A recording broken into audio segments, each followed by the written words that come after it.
This is our last day of truthfulness, the last day of truthfulness. But we're going to keep bringing truthfulness right along, but the last formal day that we'll look at it.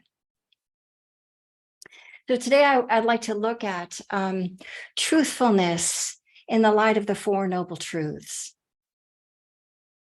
The Buddha's teachings on insight arise in the context of the Four Noble Truths. And it's easy to forget this big picture frame. These truths teach us about suffering, where and how it exists, its causes, that freedom from suffering is possible, and that there is a path that leads to the end of suffering. Suffering is thoroughly examined, but from the inside, from inside of our hearts, minds, and bodies. These truths are based on seeing reality as it is. That is, seeing clearly, unbiased, untainted by our wants and our preferences, and on seeing reality for ourselves, ehipassiko. That is, doing our own assessing. Don't trust anyone else's account or experience. Come to trust your own assessment through the lens of mindfulness. Come and see, bear witness to yourself in action and assess without judgment, without fanfare, but with mindfulness, with a non-judgmental, non-self-referential posture of carrying attention, as if a beneficial presence, as if a wise elder, as if a dear friend was sitting with you in this moment. Now look. Now see and feel and then assess for yourself. What is it you are doing and how you are doing it that is causing stress and suffering for yourself? And what and how are you doing that's decreasing it? Much of the practice is developing the courage to look at ourselves, at what is happening more closely, to stomach what it is we are feeling, because unpleasant doesn't feel good. And to grow the skills to mindfully assess, caringly, non-judgmentally assess what is happening through the lens of, say, cause and effect, which gives us the insight into when we are being skillful and when we're being unskillful. It takes patience and courage to be able to see and feel what is really going on. The seeing is based on self-examination. We pay attention and are honest with ourselves about what we see and feel. This is truthfulness. Looking closely, caringly, carefully at what we are doing and how we are doing it, and seeing how it really feels. Dropping in, say, to feel the felt experience of anger and feeling the discomfort. Oh, this is what anger feels like when it's coursing through my veins, right?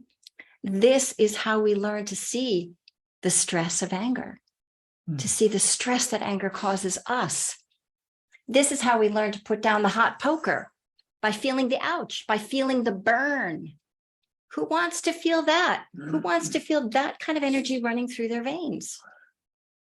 Honest self-examination can bear fruit if it is viewed from the place of mindfulness. When we are angry at someone, for example, often our first instinct is to turn to the other person and blame them, or focus on their faults or what they did wrong. Mindfulness practice encourages us to instead turn toward ourselves. Turn inward and see what we are doing, what we are saying, what we are thinking in that moment, to see what is motivating the doing, saying, or thinking, and see how it feels in real time. Because it is in our doings and intentions, or it is our doings and intentions that we are interested in. That these are the only things that we can do anything about. And because how we are feeling tells us something about our welfare And it is our welfare that we are charged with looking after, with stewarding in this lifetime. In the end, it is our behavior that matters. We cannot control someone else's. This speaks to the law of karma. We are heirs to our karma, to our actions, not others' actions. It is our job to look out for ours and others to look out for theirs. The Buddha didn't like to talk about karma, except with regard to understanding the law of cause and effect and understanding that we are heirs to our actions. I find this a sobering thought, being heir to my actions, because I'm not perfect. I stumble daily, though gratefully with more awareness now, more kindness, and ever so slowly, more skillful. And I find that looking closely at cause and effect gives me insight into my skillfulness at any given moment. Cause and effect is a useful way of assessing whether our thoughts, words, or actions are skillful or unskillful.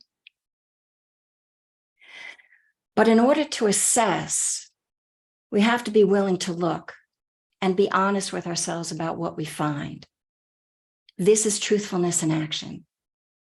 When I find that I have spoken out of turn, spoken harshly, or caused someone pain, it is a sign that I have been unskillful, even if it wasn't my intention. But once seen, I can then discern how to best respond and begin to figure out how to not do that again. In mindfulness practice, we are discovering and unlearning our less skillful habits, noticing when and how they arise and slowly beginning to right the ship. And we are learning and strengthening the skillful ones. Each one of us is on our own path. Each one of us is learning for ourselves what behaviors we engage in that cause ourselves and others stress and harm, and what behaviors we already engage in that bring about peace and joy and happiness, that bring about less suffering and more ease of well-being. It's up to each of us, to the degree that we are willing, able, and interested to follow the path, to see and feel and assess for ourselves, using mindfulness as a lens, and see what leads to less suffering and what leads to more ease of well-being. We can do this. It's for our welfare. It only requires that we be honest with ourselves. This is the parami of truthfulness that is based on the Four Noble Truths. Thank you for your kind attention.